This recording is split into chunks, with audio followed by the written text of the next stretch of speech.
안녕하십니까. 암호화폐 정보를 전달해 드리는 닥터 비트맨입니다.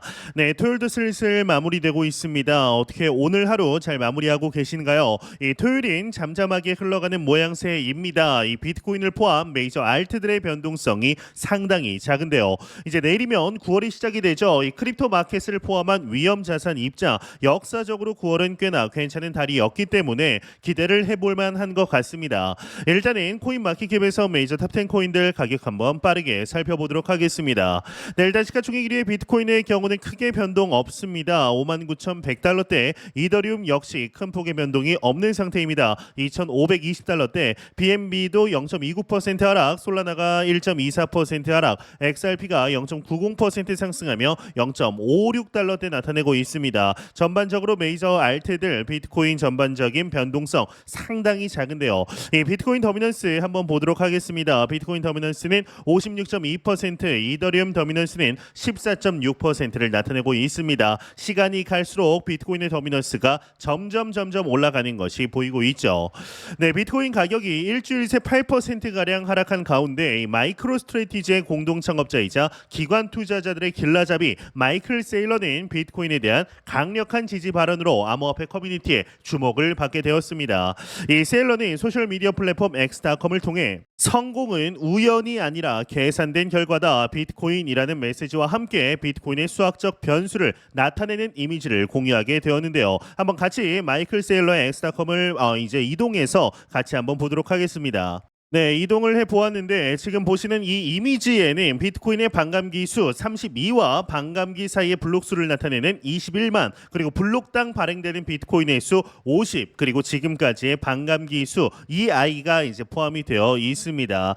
이제 세일러의 이 메시지는 최근 비트코인 가격이 급격히 하락한 시점에 나왔고, 이는 거시 경제적인 불확실성과 투자자들의 이익 실현 등 여러 요인에 의해 이제 촉발된 것으로 분석이 되는데, 유투데이는 이번 세일러의 언급에 대해서 이 세일러와 마이크로 스트래티지의 비트코인에 대한 접근 방식을 잘 보여준다. 마이크로 스트래티지의 비트코인 보유량은 7월 31일 기준 22만 6,500개에 달하며 이 비트코인들은 약 83억 달러에 매입했고 토큰당 평균 가격은 36,821달러이다. 즉 이제 비트코인의 평균 매입가가 36,800달러라는 것이죠. 이 세일러는 비트코인을 단순히 투기적 자산이 아닌 인플레이션에 대한 해지와 현금에 대한으로 신중하게 고려된 전략적 자산으로 보고 있다라고 전하게 됩니다. 이 세일러는 최근 시간이 지날수록 비트코인에 대한 그의 낙관론이 더 강해지고 있다라고 밝히게 되는데, 이에 비트코인의 가격에 관한 분석들 지속적으로 나오고 있습니다. 비트코인 기준 56,000달러가 장기 상승 추세의 열쇠다라고 하는데요. 자세한 내용 함께 보겠습니다. 헤드라인을 보도록 하겠습니다. 헤드라인 보게 되면 비트코인 56,000달러 방어가 장기 상승 추세의 열쇠이다. 헤드라인이 멋지게 장식이 되어 있습니다. 네, 내용을 한번 보도록 하겠습니다. 암호화폐 전문 애널리스트 매튜 하일랜드의 경우는 비트코인이 장기적인 상승 추세를 유지하려면 56,000달러 이하로 하락하는 것을 피해야 한다라고 언급하게 되었습니다. 이제 코인텔레그래프에 따르면 자신의 유튜브 채널을 통해 비트코인 상승세를 확인하려면 더 높은 고점을 형성해야 한다. 기본적으로 57,700달러 이상을 유지해야 하며 그게 아니라면 최소한 56,000달러 이상은 유지해야 한다. 그 밑으로 떨어질 경우 추가 하락세가 이어질 것이다. 비트코인은 지난 7월과 8월 초에 걸쳐 하락하는 모습을 보였다. 9월은 역사적으로 비트코인의 실적이 가장 나쁜 달이었으므로 오는 9월에도 횡보할 것으로 예상한다. 다만 미국 대선을 앞둔 11월에는 비트코인 가격에 변화가 생길 수 있다라는 언급을 하게 됩니다. 이 외 내용들은 그리 중요하지 않아 이제 넘어가도록 하겠습니다. 네, 이제 얼마 전 엔비디아의 지난 분기 실적 발표와 주가의 움직임은 투자자들에게 많은 인사이트를 주었습니다. 이 가장 중요했던 메시지는 역시나 시장의 기대와 실적이었는데요. 시장의 기대는 잘 나가는 자산에 더 큰 기대를 하게 마련이고 결과적으로 압도적이고 더 강한 결과가 나오지 않는 한 하락을 하게 마련이다라는 것이죠. 이 비트코인에 대한 기대도 여전히 투자 중인 개미들이라면 클 거라 생각합니다. 기대가 큰데 퍼포먼스가 안 나와주면 그만큼 실망도 커지게 마련이죠. 현재 비트코인은 계속해서 박스권을 헤매고 있습니다. 상승할 때 그 모멘텀을 쭉 끌고 가는 게 아니라 다시 하락을 반복하고 있습니다. 그러니 힘이 빠지는 것이죠. 당연히 지금 상황에서는 누구든 관망을 하게 되어 있습니다. 좀 더 기민하게 움직이는 분들이라면 박스권을 설정해 놓고 그 안에서 저점 매수, 고점 매도를 실천할 수도 있습니다. 있습니다. 대부분의 개미가 그렇듯 쪼들리는 상황에서 투자를 하다 보니 이 길어지는 박스권을 견디기 어렵고 매도 후 잘 나가는 것처럼 보이는 알트에 투자를 하기도 쉽습니다. 이 현금은 누구에게나 제한된 자원입니다. 물려서 현금 유동성이 거의 없는 사람에게 비트코인을 계속해서 분할 매수하라는 말은 희망 고문처럼 들릴 수 있습니다. 일단 비트코인에 투자한다는 것 자체가 10% 미만의 수익을 보기 위해 투자하는 사람은 없을 겁니다. 100% 이상 인생을 바꿀 만한 수준의 변화를 일으키고 싶은 것이죠. 그렇다면 1천만 원을 투자한 개인이 있다고 가정을 해보도록 하겠습니다. 이 1천만 원은 개인에게 절대로 작은 돈이 아닙니다. 비트코인에 투자해서 100% 수익이 났다라고 가정을 해보죠. 그러면 원금까지 포함해서 2천만 원이 되었습니다. 큰 수익입니다. 하지만 인생은 바뀌지 않습니다. 100%나 수익이 났는데 왜 인생이 바뀔 수 없는 걸까요? 이 시드가 너무 작았기 때문입니다. 1천만 원 투자로 1000% 수익이 났다라면 어떨까요? 이제 1억이 되었습니다. 그렇다고 인생을 바꿀 수 있을까요? 전혀 아닙니다. 애초에 시드가 작으면 아무리 큰 수익을 내더라도 인생을 바꿀 만한 변화는 일어나지 못합니다. 따라서 수익을 차근차근 늘린다고 생각을 해야지 대박을 친다라고 생각하고 투자를 유지하는 것은 곤란합니다. 결국 투자 시드를 드라마틱하게 늘릴 수 있는 소수의 몇몇이 아니라면 결론은 투자 사이클을 길게 가져가는 수밖에 없습니다. 비트코인의 빚까지 털어넣어 올인해서 인생을 바꾸겠다라고 주장하는 사람들은 제한된 시간에 스스로를 가두는 일종의 형벌에 빠지게 됩니다. 비트코인이 4년 주기 사이클을 통해 반복이 된다고 하더라도 그 시기를 명확히 지정할 수 있는 사람은 없습니다. 결국 작은 시드로 투자를 시작해도 시간을 길게 가면 이제 충분히 자산이 늘어날 수 있습니다. 처음 1천만 원으로 투자를 시작해서 사이클의 고점 근처에서 매도를 하고 하락 사이클의 말미에서 조금씩 담기 시작하면 복리로 투자 수익을 늘리는 일을 할 수 있게 합니다. 이제 그런 점에서 볼 때 복리로 오랜 기간 비트코인에 투자해온 분들이라면 지금은 얼마 남지 않은 불장 근처에 있다라고 할 수 있습니다. 비트코인의 불장 말미에는 늘 알트코인들의 대환장 파티가 있었습니다. 지금은 전혀 그럴 때가 아니고 비트코인이 고점으로 가기 직전에 어딘가입니다. 기회이자 명확한 상승장 사이클의 어딘가이다라는 말씀을 꼭 드리고 싶습니다. 현재 파이넥스 거래소를 통해 퓨처 그리드봇을 진행 중입니다. 진행 시간은 24일하고 21시간 정도 지났는데요. 실제 투자금은 2,500USDT, 이제 하나 약 300만 원 정도이고 그리드 프로피 봇 자동 매매를 통한 수익의 경우는 11.48%, 287달러, 언리얼라이즈드 프로피 롱 포지션을 통한 미션 수익의 경우는 15%, 390달러, 이 두 개를 더한 토탈 프로핏의 경우는 27%, 679달러입니다. 퓨처 그리드 봇의 경우는 장기 투자를 진행하는 투자자들에게는 자산을 5배 빠르게 불릴 수 있는 중요한 포트폴리오다라고 보고 있습니다. 이번 불장 졸업을 위해 자산의 성장을 도모하시는 분들은 꼭 진행하셨으면 좋겠습니다. 이 관련 링크들 고정 댓글창에 남겨놓았습니다. 확인해 보시고 다시 시작되는 불장 졸업 한번 같이 해보시죠. 네, 이런 소식과 더불어서 XRP의 가격적인 관점 49,000%의 상승 랠리가 가능하다라는 분석이 나왔습니다. 이게 무슨 내용인지 자세한 내용 함께 보도록 하겠습니다.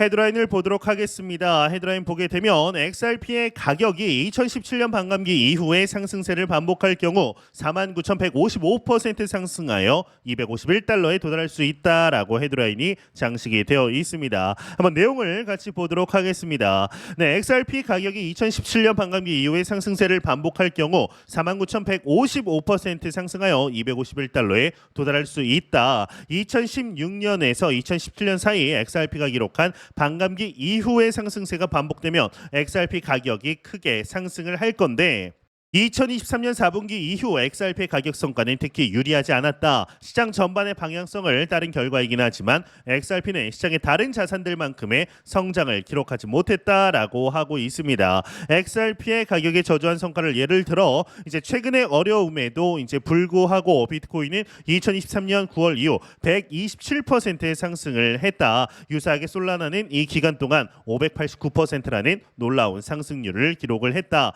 이제 2023년 4분기 이후 상위 자산 중에서 가장 큰 상승폭을 기록했고 이더리움 또한 더딘 성장에도 불구하고 52% 상승했는데 그런데 XRP는 2023년 9월 이후 단 9%밖에 상승을 안 했다라고 합니다. 이는 이제 SEC 대 리플 소송에서 법적 명확성을 확보했음에도 불구하고 나타난 성과이다. 이러한 저조한 성과는 시장 관찰자들 사이에서 우려를 불러일으켰다. 투자자들 사이에서도 우려를 불러일으켰다. 그러나 전문가들은 XRP가 시장의 큰 폭발적인 상승을 보여줄 수 있을 것이라고 믿고 있는데 이들 전문가 중 일부는 2017년 가격 상승의 역사적인 데이터를 인용한다. 예를 들어 XRP도 2017년 불런 시작 시점에 이제 시장 전체가 상승하는 동안 비슷한 저조한 성과를 보였다. 그럼에도 불구하고 불런이 시작된 지 몇 달 만에 XRP는 급등을 하면서 시장을 능가하게 된다. 눈에 띄게도 XRP 가격은 2017년 3월에 급등하기 시작하여서 2018년 1월에 새로운 사상 최고치인 3.31달러 이제 하나로 바꿨을 때 한국에선 김치 프리미엄 더해서 4,750원까지 상승을 했었죠. 이 3.31달러 사상 최고가는 2016년 7월 9일 반감기 당시 0.00672달러였던 XRP 가격에서 49,155% 상승을 한 것이다. 그러면서 뭐 이제 이 외에 뭐 차트적인 부분들 이야기하고 있는데 뭐 그렇게 중요하진 않아서 넘어가도록 하겠습니다.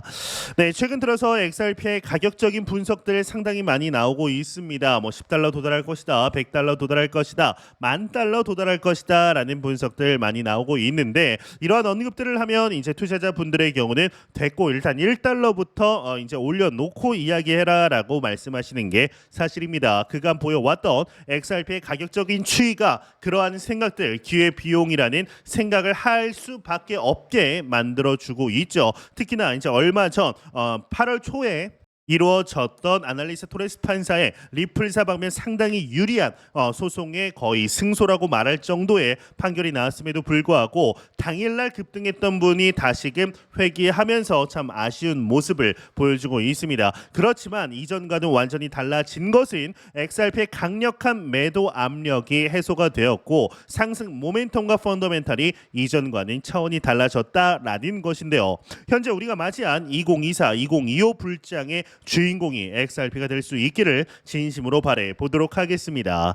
네, 공포탐욕 지수 한번 보도록 하겠습니다. 전날 대비 5포인트 하락한 29포인트 기록하면서 피어 공포 단계에 이어가고 있습니다. 이 지수는 0이면 공포, 100이면 낙관을 의미하게 되죠. 네, 비트코인이 장기적으로 상승한다라는 사실을 부인하는 사람은 아직까지 보지 못했습니다. 하지만 당장 직면한 이벤트와 관련해서는 의견이 엇갈리는데 이미 한국은행이 8월 금리를 동결하면서 아쉬워하는 소리가 곳곳에서 나왔습니다. 그렇다면 미국 분위기는 어떨까요?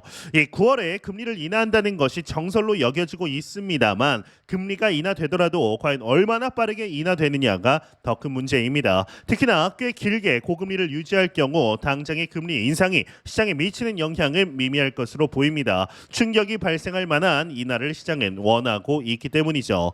이들 최상의 상황을 기대하면서 비트코인에 투자하다 보면 결국에는 하락이나 악재를 버티지 못하고 매도해버리는 실수를 자주 범하는 게 우리의 심리입니다. 따라서 연준이 금리 인하를 예상보다 더 늦게 시작하거나 꽤 긴 시간 고금리를 유지할 가능성도 배제해서는 안 됩니다. 이에 더해서 해리스 후보가 대통령이 될 경우 역시 생각해 봐야 합니다. 이 트럼프는 대놓고 비트코인을 지지하면서 크립토 진영의 지지를 이끌어내고 있습니다. 심지어 트럼프가 바이든 정부에 대놓고 들고 있는 비트코인을 절대 매도하지 말라라는 이야기까지 했다라고 전해졌습니다. 반면 해리스 후보가 비트코인과 크립토의 가혹한 탄압을 할 가능성이 있다라는 이야기도 나오고 있는 상황입니다. 이 카르다노의 설립자 찰스 호스킨스는 해리스 후보에 대해 말뿐이고 전혀 신뢰가 없다라며 미국 행정부가 지난 3년간 크립토 업계를 잔인하게 학대했다라고 주장을 했습니다. 그러면서 트럼프가 했던 말들을 재조명했는데 최초의 암호화폐 대통령이 되겠다라는 선언과 더불어서 비트코인을 사용해 미국의 국가 부채를 갚겠다. 게리 겐슬러 SEC 위원장을 해고하겠다라는 말들이 있었죠. 이 미국의 대통령 선거일이 가까워지면 다가오면서 크립토 입장에서는 대선이 천당과 지옥을 결정할 매우 중요한 정치 이벤트가 되어 버렸습니다. 이 미국의 예상보다 훨씬 느린 금리 인하와 해리스 후보의 대통령 당선이 일어날 경우는 이 크립토 업계는 상당한 어려움이 빠질 수 있을 것으로 보입니다. 다만 한 가지 빗줄기가 있는데 바로 비트코인 현물 ETF입니다. 이 비트코인이 이미 제도권 안으로 들어왔기 때문에 안정적인 거래가 가능해진 것이죠. 이 바이든의 논리는 비트코인이 해커들과 테러리스트들의 돈이다라는 점이었습니다. 하지만 비트코인 현물 ETF에서 알 수 있듯 이제는 이미지가 완전히 바뀌었습니다. 이 비트코인을 사실상 달러 시대 이후를 대비할 수 있는 유일한 국가 초월의 화폐입니다. 당장 비트코인으로 커피를 사 먹는 일은 드물지만 국가와 기관들은 거대한 자산을 저장하고 이동시킬 유일한 대안으로 비트코인을 선택했습니다. 왜 비트코인이 유일한 대안일까요? 이 기술로만 보면 알트코인이 훨씬 뛰어나 보이기까지 하는데 말이죠. 의외로 그 이유는 기술에 있지 않습니다. 신뢰에 있습니다. 비트코인만큼 신뢰를 얻은 암호화폐가 존재하지 않기 때문입니다. 이 비트코인을 기술로 접근하면 오류에 빠지게 되고 알트코인으로 가게 됩니다. 하지만 신뢰를 생각하면 비트코인이라는 유일한 대안이 답으로 나오게 됩니다. 이 금리와 대선이 더블 악재로 오더라도 비트코인은 결국 사이클을 타고 상승하게 될 겁니다. 비트코인은 여전히 초기에 불과합니다. 10만 불 달성조차 아직까지 안 왔죠. 이 시간은 걸리겠지만 수요 증가와 채굴량 감소로 비트코인은 계속해서 상승할 겁니다. 중요한 것은 우리가 지금 비트코인을 들고 있느냐입니다. 계속 사서 모으고 들고 있어야 합니다. 그래야 미래를 대비할 수 있다라는 말씀 드리고 싶은데요. 현재 우리는 너무나 좋은 시기 속에 실제적인 투자 진행하고 있습니다. 매 영상 말씀드리지만 절대로 단기적인 시각으로 이 시장 바라보지 마시고 장기적인 시각으로 또한 오랜 시간 동안 함께 할 수 있는 여유 자금을 통하여 투자를 진행하시길 진심으로 바래 보도록 하겠습니다. 네, 제가 준비한 소식은 여기까지입니다. 영상이 도움이 되셨다면 구독과 좋아요 그리고 광고 한 편만 처음부터 끝까지 시청 부탁드립니다. 이 채널은 오직 광고 수익으로 운영이 되게 됩니다. 항상 영상 시청해 주시는 시청자분들, 구독자분들 너무나 감사드립니다. 오늘 남은 시간 잘 마무리하시길 바라면서 저는 더욱 도움이 되는 영상으로 찾아뵙도록 하겠습니다. 지금까지 닥터 비트맨이었습니다. 감사합니다.